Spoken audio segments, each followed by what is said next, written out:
చూశారు, ఇప్పుడు చూశారు. గతంలో సంక్షేమము అన్నారు ఎక్కువ శాతం, ఇప్పుడేమో అభివృద్ధితో కూడిన సంక్షేమం అంటున్నారు. ఎలా ఉంది 11 నెలల్లో ఏమేం గమనించారు? మన రాష్ట్రం ఎడగొట్టింది, అన్యాయంగా ఎడగొట్టారు.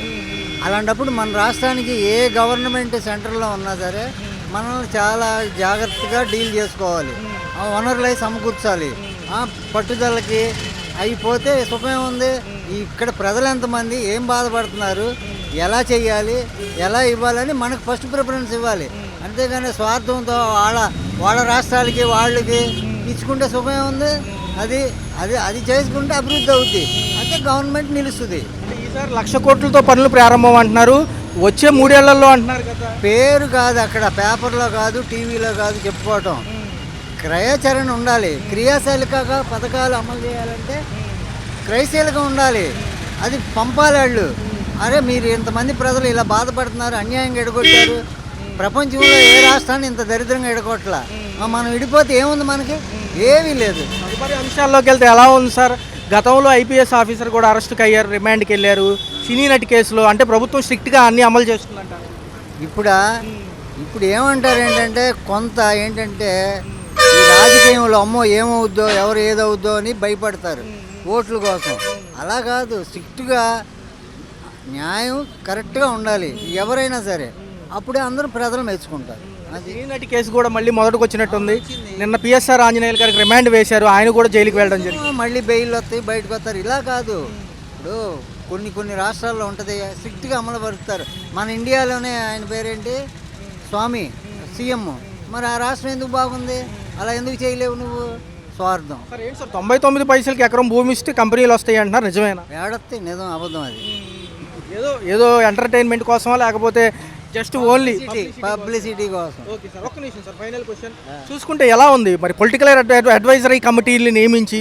కొన్ని అంశాలు బాగానే ఉన్నాయి, కానీ కొన్ని ఇది ఏంటంటే పర్వాలా, కొద్దిగా ఇంప్రూవ్మెంట్ కనబడుతుంది. పిఠాపురంలో చూసారా, అది ఏదో దళితులు అగ్రవర్ణాలు వెలివేత వేసడంతో వాళ్ళు కొంచెం హడావుడి చేశారు 2 రోజుల పాటు. పరపాపం ఎవరి వరకు వాళ్ళు చూసుకుంటారు. ఇప్పుడు అదే నేను అనేది, ఎప్పుడైతే నువ్వు కుల ప్రాతిపదిక మీద అయ్యరు డబ్బు ఉన్నోళ్ళ మీద డబ్బు లేని వాళ్ళ మీద అలాగా కంపారిజన్ చేసుకుంటూ వెళ్తే పరిపాలన సాగదు, కష్టం. ఈ 11 నెలల పరిపాలనలో సంక్షేమానికి డబ్బులు లేవని ఆల్రెడీ చెప్పడం జరిగింది. కానీ అమరావతికి సంబంధించి ఏదైతే ఉందో, అమరావతికి సంబంధించిన విషయంలో మటుకు ముందుకెళ్తాము 1,00,000 కోట్లతో పని అంటున్నారు. ఏం జరుగుతుంది అమరావతి విషయంలో? ఆ రోజు డూప్లికేట్ బిల్డింగ్స్ కట్టేసి ఇప్పుడు మళ్ళీ పర్మనెంట్ ఏంటంటే ఇది ఎవరికి నష్టం? అది ప్రజల మీద భారం పడటానికే ఇది చేస్తున్నారు. ఆ రోజు కట్టేది ఏదో శుభ్రం కట్టేసి మోడీ వచ్చి శంకుస్థాపన చేశారు, సెంట్రల్ మినిస్టర్లు అందరూ వచ్చారు, వాళ్ళ దగ్గర నుంచి ఫండ్స్ తీసుకున్నాడు. ఆ రోజే గట్టిగా ప్రజల పథకాల వల్ల ఇచ్చిన బిల్డింగ్స్ కానీ అవన్నీ కూడా కట్టుదిట్టంగా చేస్తే హైకోర్టు భవనం కూడా అలాగుందంట, దాన్ని కూడా మళ్ళీ వేరే కడతారంట. ఇవన్నీ ఎవరి మీద భారం? ప్రజల మీద భారం. కాబట్టి స్ట్రిక్ట్గా పనిచేస్తుంది అంటున్నారు. ఐపీఎస్ అధికారి పిఎస్ఆర్ ఆంజనేయులు కూడా లోపల వేశారు. గతంలో పోలీస్ వ్యవస్థలో చేశారు ఆయన, పాత ప్రభుత్వాలకు అనుకూలం అంటున్నారు. సినీ నటి వివాదం ఎందుకని ఇంత బాగా పెద్దదైంది? ఆవిడ పేరు జత్వాని. అసలు సినీ నటి వివాదంలో ప్రభుత్వము జోక్యం చేసుకోకూడదు, గవర్నమెంట్ జోక్యం చేసుకోకూడదు. అదేదో ఉంటే ఆవిడ కంప్లైంట్ ఇచ్చుకుంటుంది, ఆవిడ చేసుకుంటుంది, ఆవిడ ఓను ఏదైనా ప్రాబ్లం ఉంటే. అంతేగాని గవర్నమెంట్ వాళ్ళని సపోర్ట్ చేయలేదు, ఆవిడకి సపోర్ట్ చేయలేదని వాళ్ళని అనవసరంగా సస్పెండ్ చేయడం, ఒక ఎంప్లాయీని, అది ఐపీఎస్ ఎంప్లాయీని కూడా సస్పెండ్ చేయడం ఎంత దారుణం అండి. ఇప్పుడున్న ఐపీఎస్లు కరెక్ట్గా ఉన్నారా? ఇప్పుడున్న డీజీపీ కరెక్ట్గా ఉన్నాడా? ప్రభుత్వం ఏం చెప్తే అది చేస్తుంది, కానీ చాలా అన్యాయం. అది అన్యాయము. దానివల్ల ప్రజలే చూస్తున్నారు, పరిపాలన చూస్తున్నారు. దీన్ని చాలా వరకు ఖండిస్తున్నాం మేము మాత్రం. మనం కనుక విశాఖపట్నం వెళ్తే 99 పైసలకి ఎకరం భూమి అంట. అసలు ఎక్కడన్నా ఉందా రాష్ట్రంలో? కంపెనీలు అట్రాక్ట్ చేయడానికి ఇది ఒక ఏదైతే ఉందో ప్రచార ఆర్భాటం అంటున్నారు, నిజమేనా? అది ప్రచార ఆర్భాటమేనండి, అలా తేలిక చేయరు. ఇది కూడా ఎక్కడో సెంటు వచ్చి 9 రూపాయలకి ఏంటండి, 90 రూపాయలుగా 9 రూపాయలకి ఏదో చెప్తున్నారు. కానీ ఎవడని ఇస్తాడా? ఇక్కడ ఇవ్వమనండి. అది ఎవడికో కట్టబెట్టి వాళ్ళు బాగుపడటానికి, కాంట్రాక్టులు బాగుపడటానికి. కానీ నువ్వు గవర్నమెంట్ బిల్డింగ్లు కట్టు, అదేమో. కానీ సపోజ్ అమరావతి ఉంది, అమరావతి మళ్ళీ రీస్టార్ట్ చేశారు బిల్డింగ్స్. ఆ బిల్డింగ్స్కి అంత నష్టం, ఎన్ని కోట్లు నష్టం. అదే ప్రజా పరిపాలన కూడా సరి లేదండి. కాబట్టి ఇది గవర్నమెంట్ సరైన కండిషన్ లేదు, సెంట్రల్ గవర్నమెంట్ కూడా దాని మీద యాక్షన్ తీసుకోవట్లేదు. వీళ్ళు ఏం చెప్తే అదే చెప్తారు. ఇదే అంశం చూసుకుంటే సార్, ఏదైతే ఉందో పవన్ కళ్యాణ్ గారి ఇలాకాలోనే దళితులపైన ఊరు బహిష్కరణ ఏం జరుగుతుంది అసలు? దళితుల పైన అంత ఘోరాది ఘోరం జరిగినప్పుడు పవన్ కళ్యాణ్ ఇంతవరకు పల్లెత్తు మాట కూడా, కానీ అక్కడికి వెళ్ళి చూడలేదు. ఏదో శాంతియుతంగా ఏంటండి, ఒక దళిత ఎంప్లాయీ, దళిత మహిళలను కానీ పురుషులను కానీ హోటల్కి వెళ్తే టీ ఇవ్వలేదు, మీరు అంటరాని వాడని ఏంటి క్యాస్ట్ ఫీలింగ్ పట్టుకొని, లేకపోతే దేనికి ఎందుకు ఖండించారు? దళితులు అంటే ఏంటి మరి అంత దూరంతో వాళ్ళు మనిషిలో ఎవరిని కొన్ని రక్తం కనపడుద్ది, అంతేగాని వాళ్ళని వేరే చూడటము ఇది చూడటము అది చాలా దారుణం అండి వాళ్ళ మీద. కానీ పవన్ కళ్యాణ్ ఇంతవరకు దాని మీద యాక్షన్ తీసుకోలేదు. కానీ మరి ఏం చేస్తున్నట్టు? మాజీ ప్రభుత్వాలు ప్రజల్లోకి వచ్చి అడిగినప్పుడల్లా అరెస్టుల పర్వం కొనసాగుతుంది, లేకపోతే రెడ్ బుక్ అంటున్నారు. పథకాల గురించి అడిగితే డబ్బులు లేవంటున్నారు, మీరు అడగాల్సిన అవసరం లేదని ప్రజెంట్ ప్రభుత్వం ఎందుకంటున్నారు? పథకాల గురించి అడిగితే డబ్బులు లేవంటారు, అది మాత్రం ముందు మాట అదే అంటారు, ఆ మాట అనకూడదు. మరి జగన్ ఎందుకని లేదు ఆ మాట ఆ రోజులలో? ఒక ప్రభుత్వాన్ని కూడా విమర్శించేది కాదు నేను. ఇప్పుడు ఎవరైనా ఏదైనా పథకం కావాలన్నారనుకోండి, పథకం గురించి కరెక్ట్ చెప్పాలా. ఏమండి ఈ నెల ఇస్తాం, వచ్చే నెల ఇస్తాం. ఆర్టీసీ డిపో ఫస్ట్ ఎక్కగానే ఫస్ట్ సంతకం పెట్టాను. కరెంటు విద్యుత్ ఛార్జీలు ఎంత పోయిన సంవత్సరం బిల్లులు కూడా విద్యుత్ ఛార్జీలు మళ్ళీ వేస్తున్నారు బకాయిలు. వాళ్ళని అడిగితే ప్రభుత్వం నిర్లక్ష్యం వల్ల అలా జరుగుతుందని ప్రభుత్వ ఎంప్లాయీసే చెప్తున్నారు. కాబట్టి దాన్ని కూడా మేము కూడా ఖండిస్తున్నామండి. ఎలా ఉంటుంది సార్ 4 ఏళ్ళ భవిష్యత్తు అంధకారమేనా, లేకపోతే పథకాలు అలాగే కబుర్లు చెప్పు గడిపేస్తారా? పోయినసారి ఇప్పుడు 4 ఏళ్ళు అంటే ఇప్పటికే 9 నెలలకే పథకాలు లేవు ఇంతవరకు. ఇక 4 సంవత్సరాల పరిపాలన ఎలా ఉండదో మీరే చూస్తారు. కాబట్టి ప్రజా పరిపాలన ప్రజలకు అవసరమైనవి ముందు సమకూర్చాలా. రేటు గురించి ఎవరు అడగట్లేదు. ముందు బస్సు ఫ్రీ, స్త్రీలకు ఫ్రీ సర్వీస్ అదే హైదరాబాద్లో జరుగుతుంది. మరి మీరు ఎందుకు చేయలేకపోతున్నారు? పిల్లలకు రీఎంబర్స్మెంట్ ఇంతవరకు లేదు.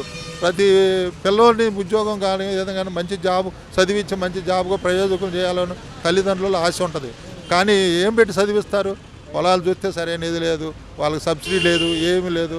కాబట్టి ప్రభుత్వం నిరంకుశ పాలన వల్ల ఇలాగా కుంటుపడిపోతుంది రోజు రోజు. పిఎస్ఆర్ ఆంజనేయులు గారని గతంలో ఐపీఎస్గా చేశారు, ఆయన అరెస్ట్ చేశారు. జత్వానీ కేసు ఎవరైతే సినీ నటున్నారు అది తప్పండి. జత్వానీ అనేది పెద్ద గొప్ప మనిషి ఏంటి ఆమె చెప్పడం ఏంటి, వీళ్ళు అరెస్ట్ చేయడం చాలా తప్పది.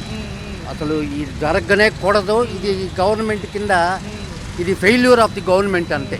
99 పైసలకి ఎకరం భూమి ఇస్తున్నారు, కంపెనీలు ఆకర్షిస్తానికి అంటున్నారు.